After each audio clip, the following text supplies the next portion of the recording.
what you need. And we're not doodling on Post-it notes today. We're not drawing on Post-its today. Sometimes that's okay, but not today.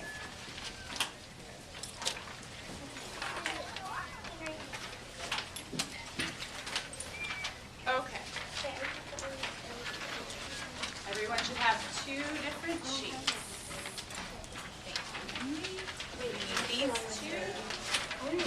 Pay attention. Raise your hand if you do not have the sheet with my handwriting on it. Raise your hand if you do not have a sheet with my handwriting on it. Oh wait, I didn't finish it. Careful. No. He got one. And raise your hand if you do not have the sheet. Guys, I will take care of it. You need to listen to me and put your eyes on me right now. Raise your hand if you do not have this sheet that has not just plain questions on it. Okay, so when you're getting stuff passed to you, you can't just keep passing them. You need to make sure you take them for yourself. Okay? So, Daniel, is your hand up? You still need that sheet? Let's see. You can have mine. Now let's. Here's one.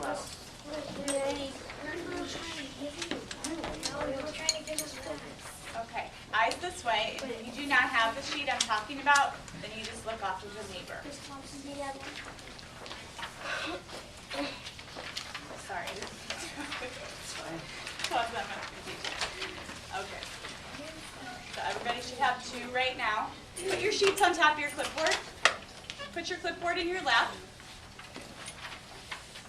Put your pencil out of your hand and somewhere on your clipboard. You can clip it on there, you can just set it, just like Courtney. Henry, papers on top of your clipboard. There you go. Papers on top. Henry, put these papers on top of your clipboard. Yep, you got it. And make sure your body is facing this way. I know you guys are used to facing the smart board, but I'm going to turn you. Turn. Okay. So I know you want to finish this book, right? We didn't. We were going to finish it today. But before we start, I want to go back to what we were learning yesterday. Eva, pencil down, please. About the importance of thinking like teachers when you're reading. Okay, so remember yesterday we talked about how teachers, as they're reading books, have to read, but also be thinking about interesting questions for a whole class conversation. Is that ringing a bell? What were the 2 types of questions, raise your hand, that we discussed? The 2 types of questions. Your question, and you can think about the iceberg.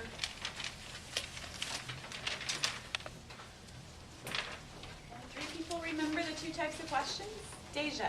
There's a deep question, and you go down deep, and then there's a surface question. Deep and surface level questions. And I challenged you to think about deep questions that didn't have one right answer, that could be discussed for long periods of time, and that didn't have answers that are right there in the text that you have to make inferences about. And then you wrote those questions on Post-it notes, and I went through and read them, and I was so impressed with what you came up with. I actually recorded your responses on one of the sheets of paper that I gave you. So put that in front of you right now.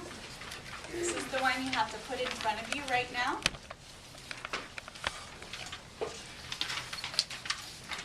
And you'll notice that I was able to put names next to some of the questions, but not everybody put their name on the Post-it, and that's okay.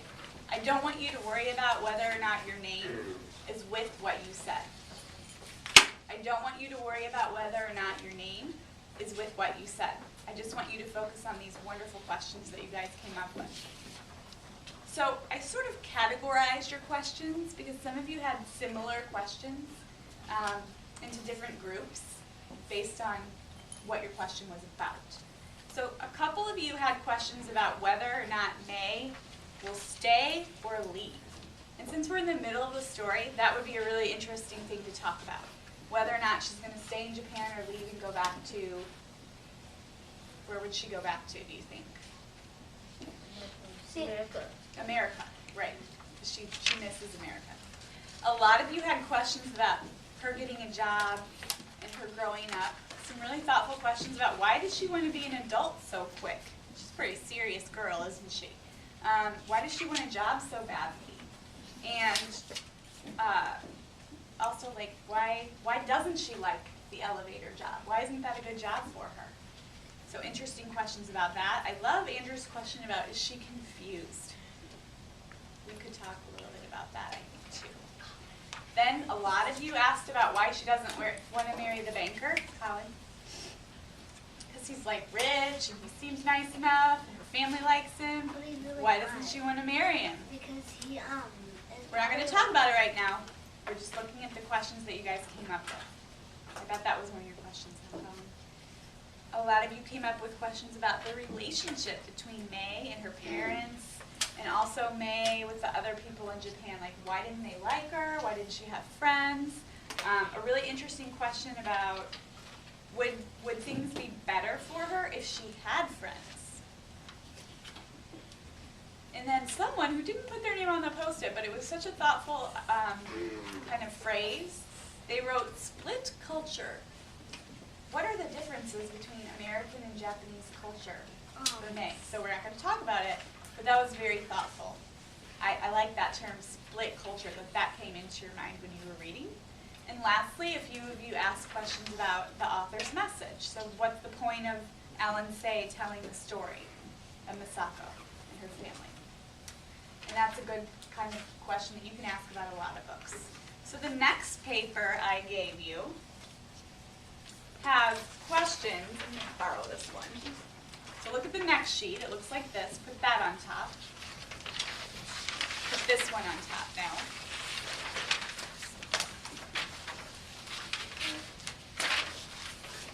Oh, did I take yours, Henry? I'm sorry. Here, I'll hold it like this. Can I borrow yours? Because I don't have one of my own. Colin, are you going to be able to read it if it's upside down? There you go. So this one actually really connects with those people that asked, why did the author write this book? Because that's the question you could ask about a lot of different books. Thank you, Courtney. Very kind. So these are other questions that you could ask about a lot of different books. So these are kind of general questions. So London, when you're coming up with questions today, you might want to use some of these. So a lot of times you can ask yourself, is this book a journey? Is it a story of someone's journey? A lot of books are, and it's interesting to think about what makes the story a journey. If so, who is traveling where? We do know that May does some traveling in this book. So that's sort of an external journey, a journey that we can see from the outside. But she also kind of has a journey inside herself that you'll learn about too. So that we call that an internal journey. So that's kind of deep, that's really deep, but be thinking about external and internal journeys. Another question, Henry, you can look up Courtney, is about power. Who are the powerful people in the story? And not every book, it's not really obvious in every book, but I'm thinking about some of the books you've read as a class, like City of Ember and Winn-Dixie. It's kind of clearer about who has the power and what that looks like and how that works out for the character. Does the character gain more power by the end of the story? And then the third little paragraph, why did the author decide to write in this particular way?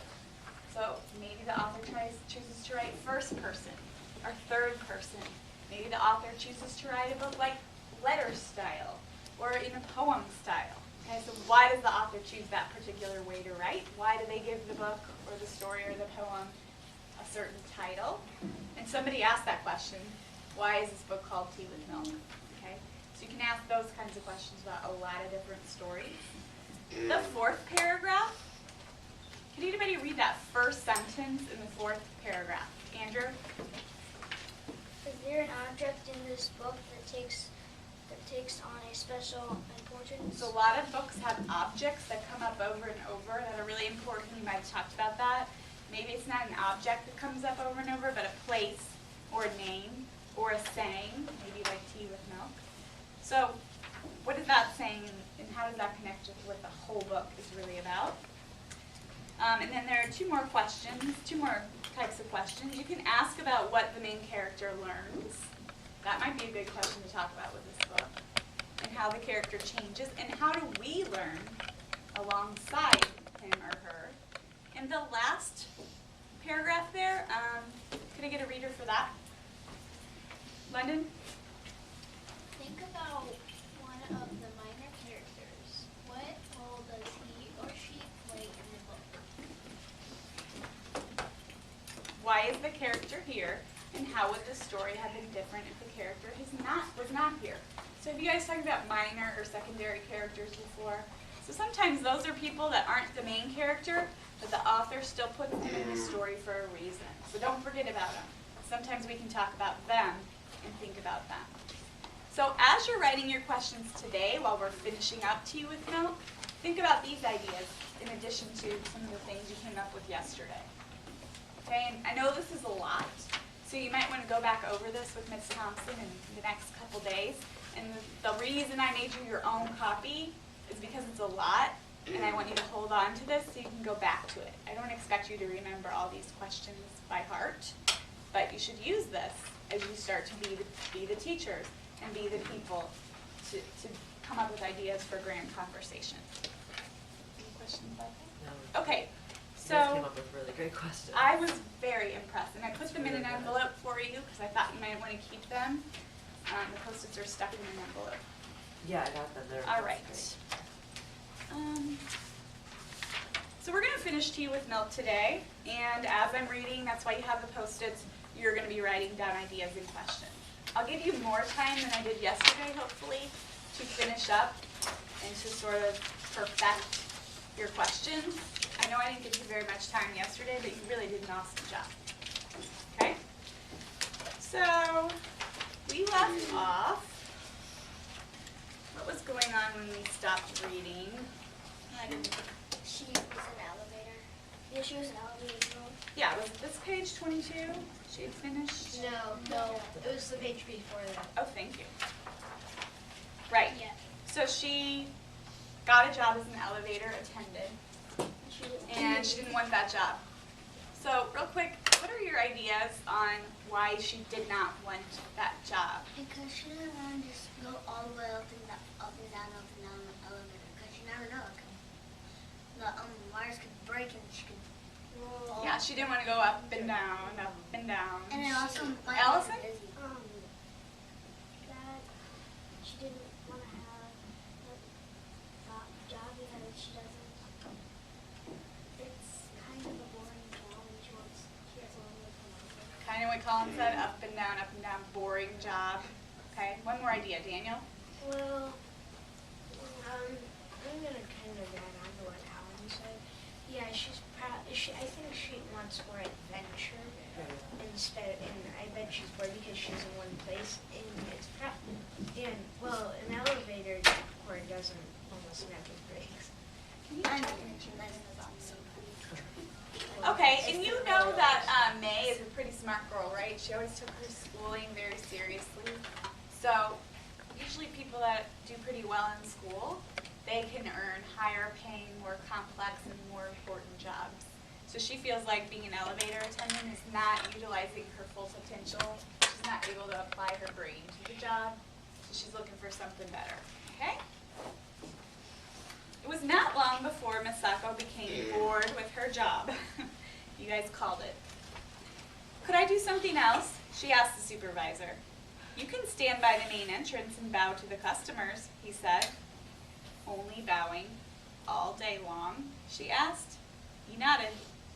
Misako returned to her elevator. No wonder ladies don't work in Japan, she thought with a sigh. In the afternoon, as she brought down the elevator, she noticed that a small crowd had gathered in the lobby. In the middle stood the supervisor, bowing and waving his hands at a family. Suddenly, Misako flushed with excitement. The family was speaking English. She flushed with excitement. What do you think that means? Like she was happy that they could teach. That they could speak. Who knows what it means to flush, Michelle? And then all of a sudden you're like, oh my! It's exciting. You're excited, but what happens when your body flushes? It's red. Yes. Usually people turn kind of red. They get warm. So she was so excited she physically could feel it. She turned a little red and maybe shaky. Because we know she's craving having people to speak English with. She really wants to talk English with people. Can I be of any help? Misako asked from behind the crowd. You sound like an American, the little boy said.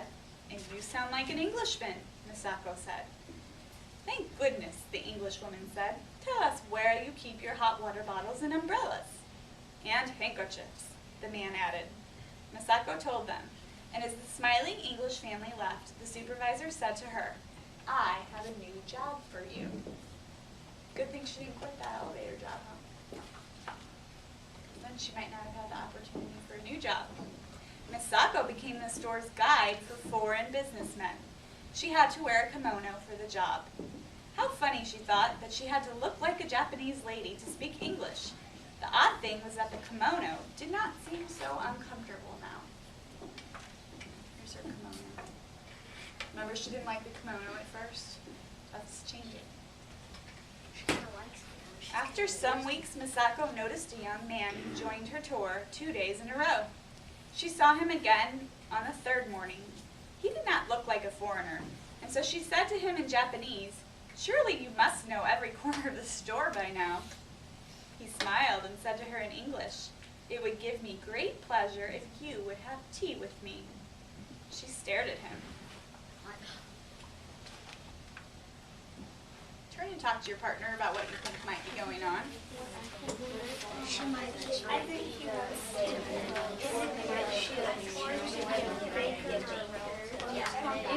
But he's a very sad. He's a businessman. I think she could like a business to where I'm like, that's a salesman. Yeah, they're gonna get He's a little boy. I think